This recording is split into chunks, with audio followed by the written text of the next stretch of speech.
Hi, I'm Zander Hulmes. I'm the composer and sound designer on Windbound, and it's my job to make all of the music and work with the other sound designers to make all of the sounds for the game. The music in Windbound sort of falls into two camps. There is the sort of procedurally generated stuff, and then there is the more sort of linear, traditional soundtrack stuff. I was trying to hit this feeling of sort of natural beauty, but not comfort and safety. You know, it's a bit tumultuous, it's a bit, there's a lot of unknown. There's mystery and it's, you know, there's survival. Kara's, I decided, would be piano. Partly because I really want people to relate and connect to her, and it's such a, I mean, it's a very Western instrument, but it's a very contemporary instrument, but which also sounds organic. When we brought in Zander, he already had this idea of a particular approach that we wanted, which ended up working perfectly with the procedural nature of the game. It's making music that responds to the gameplay and, you know, and evolves and changes and does things because it's in a game. The way we do the sailing in Windbound is more realistic than pressing X to go forwards. You know, you've got to put the sail in the right position and catch the wind, and it actually reminded me of an experience I had with a sea kayak with like a little sail in it, and like trying to catch the wind and failing terribly in the chilly Tasmanian waters. But as a composer, and especially a composer in games, the thing that I love about games is making stuff that's systems driven. I really wanted to get a set of instruments that I felt like I could build around this sort of this made up culture of the insulins that Kara is of. And I didn't want to just sort of grab an existing culture and steal their sort of musical modes and their instruments and these sounds.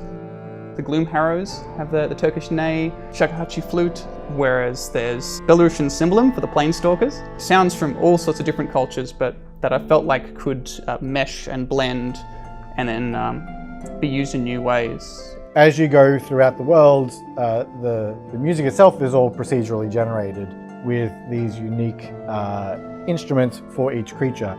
A music system that overall sort of knows where the music is at, and it tells each creature which chunks of music they're allowed to play at any given time. So that when you hear two Razorbacks playing the same music notes, but in different positions, they're playing them with slightly different instruments, and your brain can sort of pick those apart and tell what position they are, where these sounds are coming from.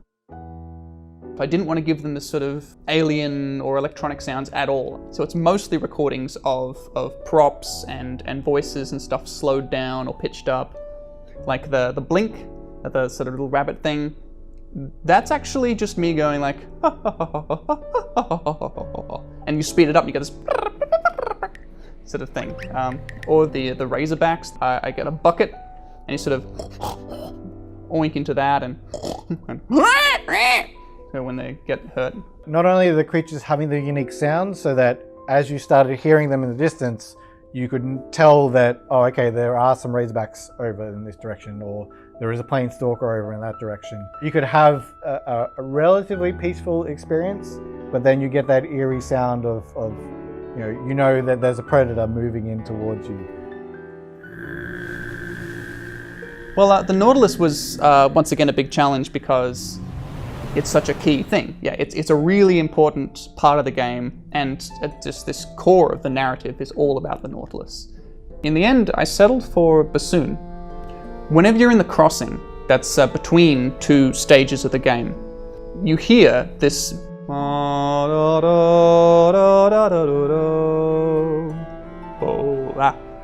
can't sing that low, but that's the melody here, right? And in that context, it's sort of a dramatic thing, you know, like you could very well do that with a French horn lead or something, you know, it's got this almost heroic, dramatic feeling to it. But later on, when you are learning more about the Nautilus in the story, you will hear that same melody reflected elsewhere in a way that's recontextualized and that I think really shows off how sort of sad and lonesome, but still graceful and powerful that this creature is, you know. I really wanted to try and capture all of that in the music, and so that's That's sort of why it's a bassoon. Yeah.